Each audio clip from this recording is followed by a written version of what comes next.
Lorsqu'on pense à l'art, on peut penser au théâtre, à la peinture, à la sculpture. On pense à différentes choses, même au niveau vocal. Mais de l'art sur une bouteille, ça se fait aussi, un étiquette. Mais avec Brew Vodka, vous avez réussi à mettre de l'art dans une bouteille. Ça, c'est quelque chose qu'on n'a pas vu souvent.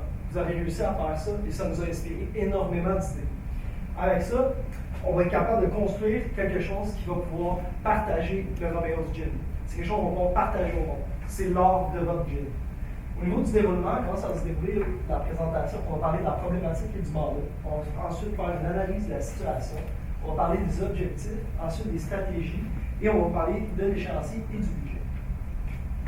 Donc, pour ce qui est de la problématique, ce qu'on a décidé, c'est qu'il y a une certaine difficulté à propulser le Romeo's Gin dans un marché très concurrentiel. On sait qu'il y a beaucoup de spiritueux dans le marché québécois, il y a quand même beaucoup de concurrence en tant que telle. On veut développer une image de marque, on veut développer une identité au Romeo's Gin, tout en étant justement concurrentiel comme ça aux autres. Donc notre mandat serait justement de développer une image de marque distinctive pour Roméo Juliette, tout en utilisant quand même la notoriété de Pure Vodka.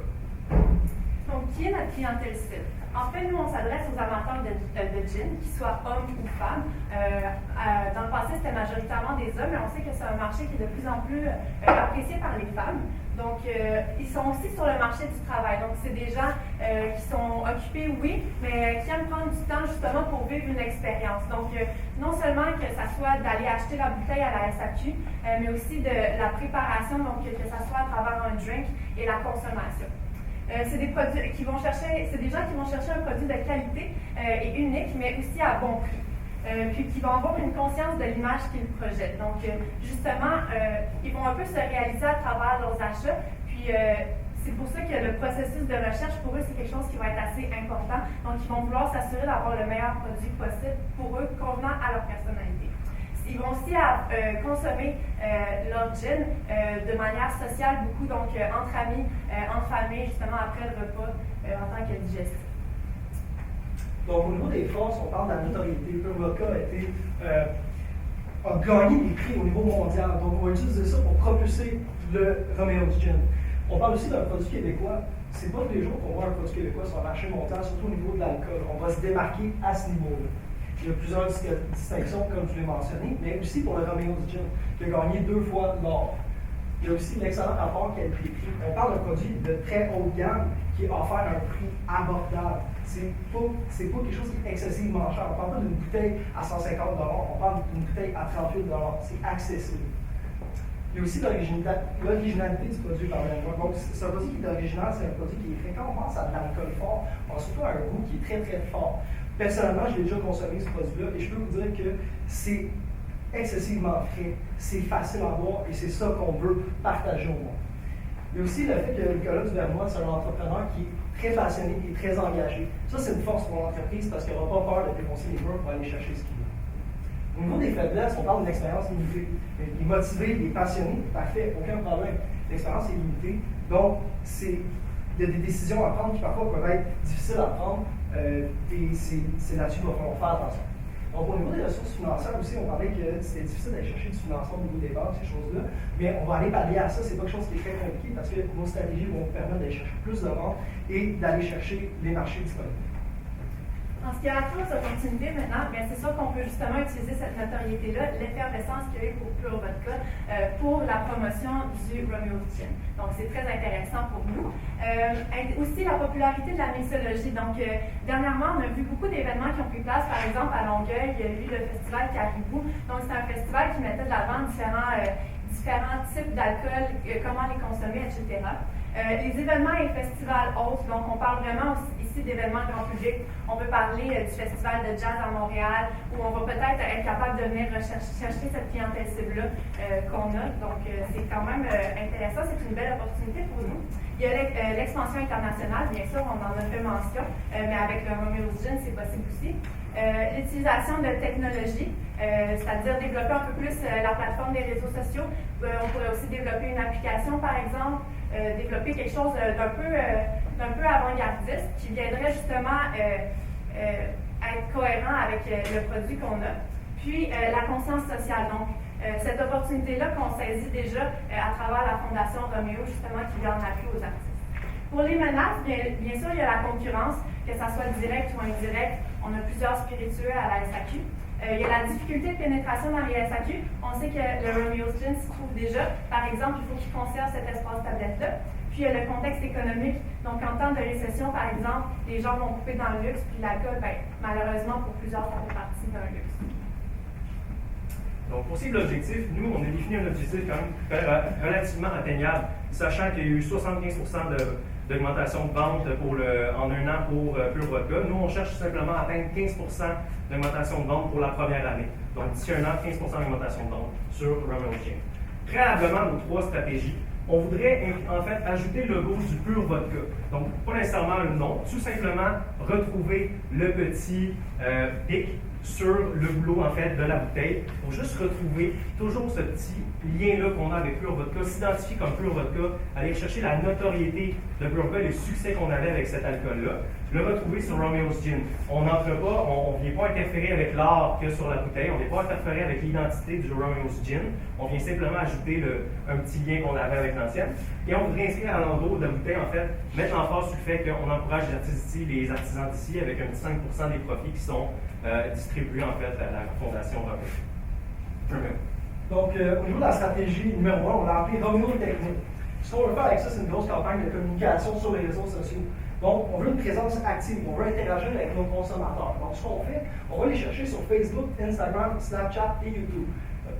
Donc, au niveau de ce qu'on va faire, c'est qu'on va faire un suivi du processus de création, de la production au travers de plusieurs vidéos. Ce qu'on veut faire, c'est, en passant par Instagram, juste pour vous expliquer rapidement, Instagram, c'est des images ou des vidéos qu'on publie. Donc, ce qu'on veut faire, c'est un blog de 9 capsules vidéo qui explique comment on a fait le gin.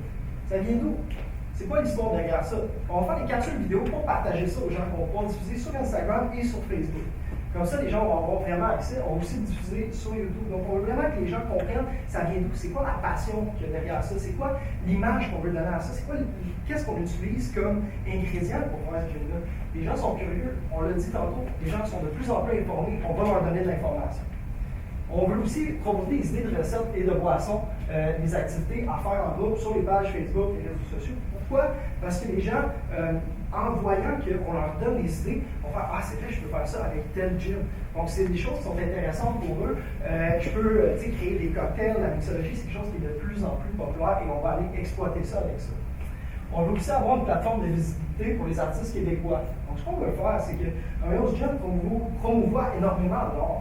Mais parfait, on va utiliser la notoriété de M.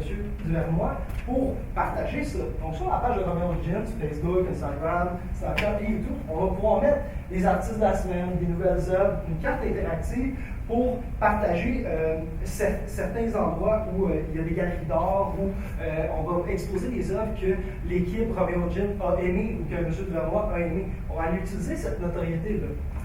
On veut aussi faire une invitation aux artistes présentés sur les réseaux sociaux à une galerie d'art dans les expositions éphémères. Donc, sur la carte interactive que je vous parlais juste un petit peu avant, c'est qu'on va déplacer les œuvres d'art, certaines œuvres d'art, et on va inviter les artistes à se rendre là pour que les gens créent un contact avec eux. Donc là, on va pouvoir promouvoir l'art avec ça, mais aussi dans les galeries d'art qui ont déjà des permis d'alcool.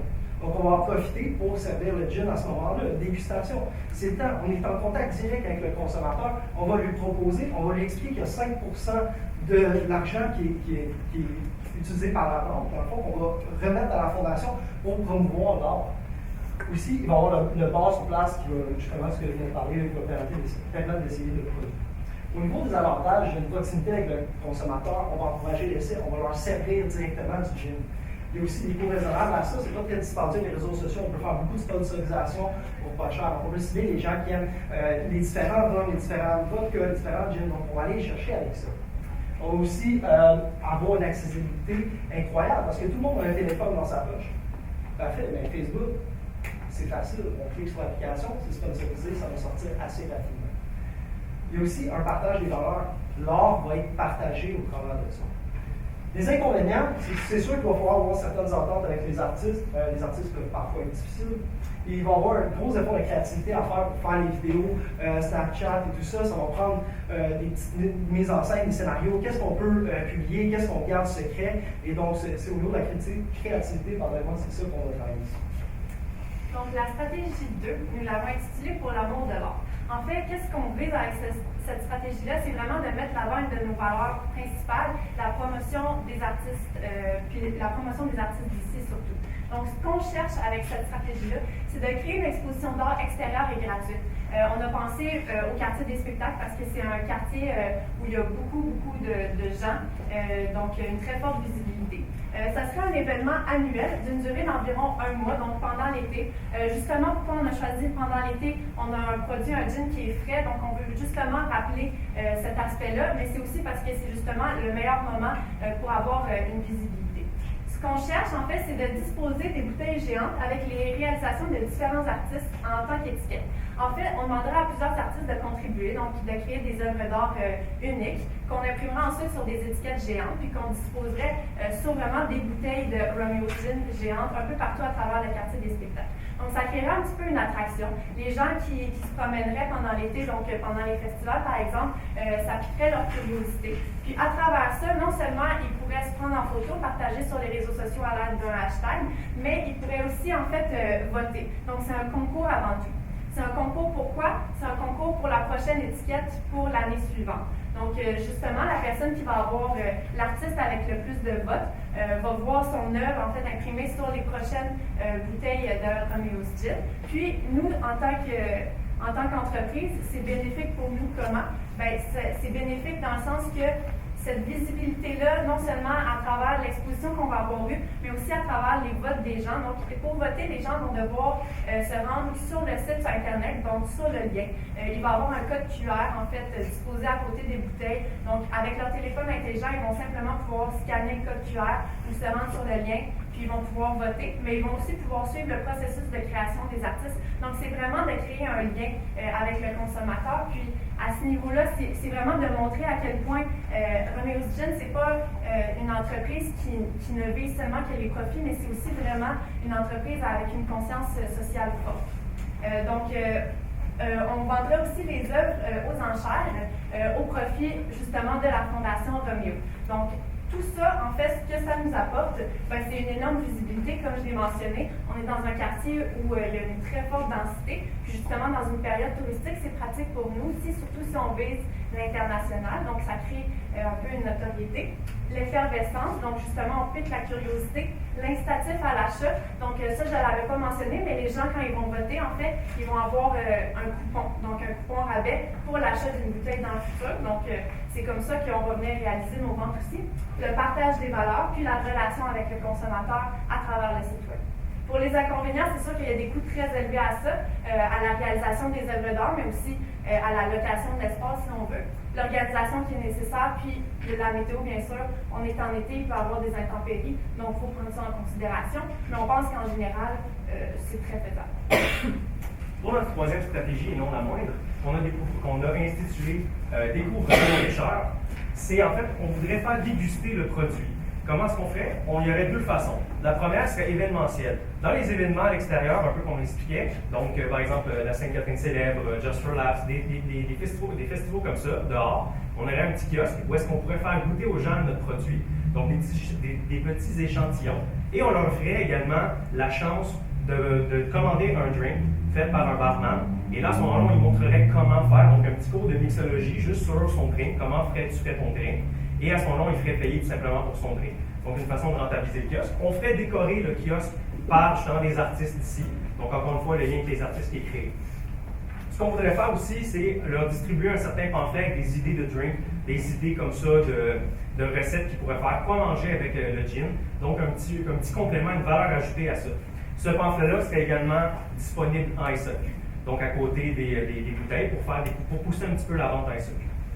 En deuxième temps, ce qu'on voudrait faire, c'est dans les endroits publics, faire déguster le produit. Malheureusement, on ne peut pas boire de l'alcool en endroit public.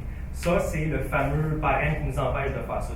Mais, on s'est inspiré de votre histoire et on s'est dit, qu'est-ce qui a fait découvrir les arômes du Romeo's Gin? C'est une soupe. C'est une soupe avec la fraîcheur. Et ce qu'on voudrait faire, c'est faire découvrir cette soupe-là, cette recette-là, donc une petite recette, un petit élément de la bouffe, qu'on retrouverait la même fraîcheur dans le Romeo's Gin, qu'on ferait goûter en endroit public. Par exemple, la petite soupe comme ça qu'on ferait goûter, les gens seraient intéressés. Ah, c'est intéressant cette saveur-là. Bien, ça serait un représentant qui serait là, qui ferait goûter la chose. Il dirait, bien, imaginez-vous que cette fraîcheur-là, on la retrouve dans le Romeo's Gin. Et là, parle du produit, parle de l'histoire, parle de l'engagement qu'on a avec les artistes. Et en ce moment, on fait découvrir un peu le produit par le biais, justement, un biais qui est plus légal, qui est plus, justement, qu'on peut faire goûter le produit d'une autre façon. Donc, c'est vraiment relativement original. Avec, justement, ces événements-là, on pourrait les filmer et les mettre sur la Facebook comme une publicité, comme ça, qu'on ferait tourner des petites vidéos. On leur mettrait également un petit coupon rabais pour pousser la vente dans les circuits, un petit coupon rabais de 5-10%, comme ça.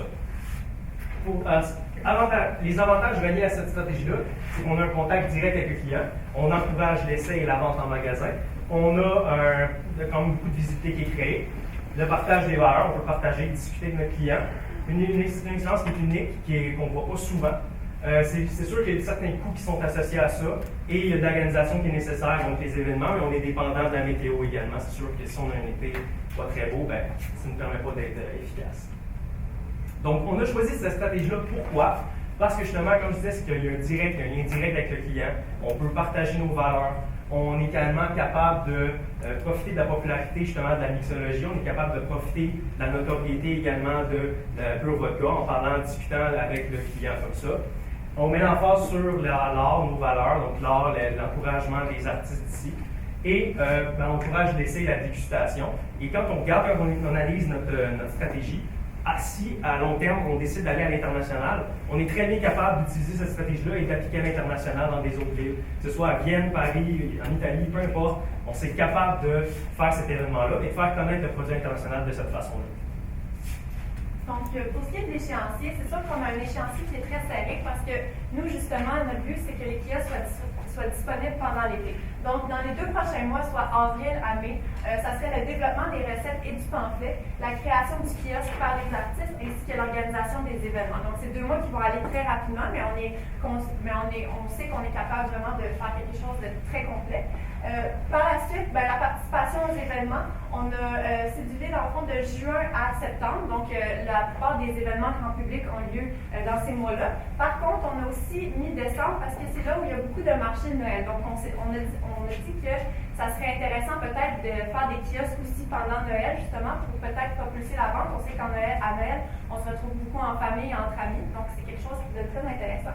Puis la présence sur les réseaux sociaux, donc à travers les vidéos qu'on a prises, mais aussi à travers la diffusion des nouvelles, des différentes recettes, ça serait vraiment de juin jusqu'à mars. Donc de juin à septembre, ça serait pour annoncer où on se trouve, mais par la suite, ça serait vraiment juste pour la diffusion des vidéos et etc. Donc, au niveau du budget, on alloue 50% du budget aux kiosques et aux événements. Pourquoi? On veut que nos kiosques soient beaux, on veut que nos kiosques soient intéressants, on veut cibler les bons événements. C'est sûr qu'il y a certains coûts associés avec ça, on va accorder un bon budget pour ça. On veut aussi accorder un budget de 20% au développement des recettes. Pourquoi? Parce qu'une recette, ça ne se fait pas tout seul, ça prend quelqu'un qui va la faire, ça prend quelqu'un qui va être capable de la vendre comme il faut. Donc, ça prend une explication derrière la recette, comment ça a été fait. On veut aussi faire des pamphlets, comme on a parlé, pour partager ça dans des kiosques qu'on va installer dans certains événements. Pourquoi? On veut que les gens aient quelque chose dans les mains de tangible. On veut que les gens puissent comprendre c'est quoi le produit. On veut parler du Romeo's Gin, c'est quoi? On veut le partager. Il y a aussi les réseaux sociaux qu'on va ajouter avec 10% pour la sponsorisation. Et on va avoir un 5% qu'on accorde pour les imprévus. Toute situation imprévue, on va accorder un 5%. Il y a un kiosque brise, on va avoir des fonds pour le réparer. C'est important, ce qui est intéressant avec le budget qu'on a fait, c'est que si le budget est augmenté ou réduit, on est capable de l'adapter. En somme, la problématique, c'était la difficulté à propulser le Romeo's Gin dans les marchés très concurrentiels. Et avec la solution qu'on vous propose, on va répondre à ça, on va se démarquer. Le mandat, c'est développer une image de marque distinctive pour le Romeo's Gin. Je ne crois pas qu'il y a beaucoup de gins, pardonnez-moi, qui sont mis de l'avant comme nous on le fait. L'objectif, c'est d'enregistrer une croissance des ventes de 15% d'ici un an, c'est ce qu'on va faire pour vous. Une présence soutenue dans les grands événements publics, c'est ce qu'on va faire en ciblant les événements. Partager la philosophie et l'histoire d'entreprise avec ses valeurs et s'implanter fermement dans l'esprit du consommateur parce qu'il va l'essayer. On va partager votre passion. La présence en lieu de vente et on va solidifier le marché québécois pour éventuellement se rendre à l'international et ça va permettre de propulser Pure Vodka au sommet. Et donc on est très intéressé de travailler avec vous. Donc,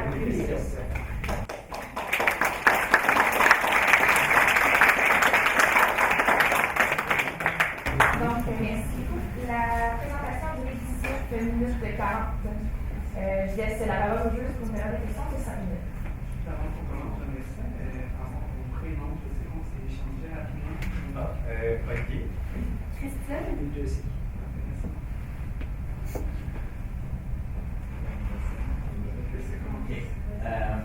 Moi, ma première question, c'est comment vous avez fait pour arriver à un 15% d'alimentation de vente?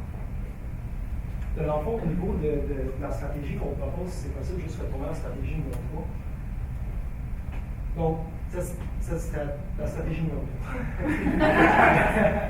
Donc, c'est qu'on va faire goûter directement le produit dans les événements. On va permettre aux consommateurs vraiment de goûter le produit.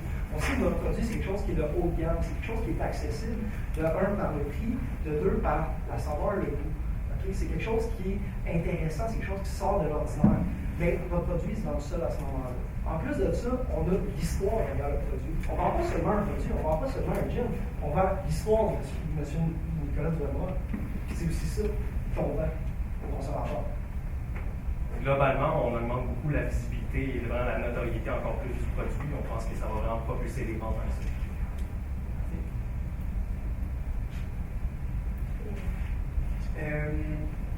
Oui, il y a quelque chose que j'ai moins bien saisi. En début de présentation, vous avez présenté votre mandat qui était de développer une image de marque distinctive et vous avez orienté vos objectifs vers les ventes. Pourquoi? En fait, on croit qu'en développant une image de marque qui est vraiment distinctive, justement la promotion de l'art, on pense vraiment que c'est ça qui va nous distinguer de la concurrence, puis c'est comme ça qu'on va pouvoir augmenter nos ventes.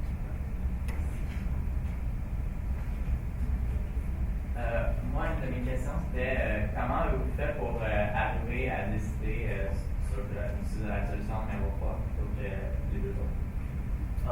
En fait, si je peux me permettre, nos solutions, quand on les regarde, on peut quasiment toutes les additionner. Si vous choisissez les 3, vous pouvez choisir les 3, vous en avez une qui vous préférez, vous la choisissez. Nous, on préfère celle-là. On pense que ça va nous amener à ce qu'on veut aller, où on veut aller. Mais nos 3 stratégies, on les adore. Nos 3 stratégies, on peut les appliquer sans problème, on les croit. Maintenant, c'est aussi à vous, là, c'est vous le client, vous savez ce que vous voulez. Je vais y aller d'un commentaire. J'aime beaucoup l'idée de l'événement avec les bouteilles géantes et tout. Mais je suis quand même contente que vous proposiez la solution numéro 3 parce que dans le temps, on s'assure d'une visibilité qui est vraiment annuelle.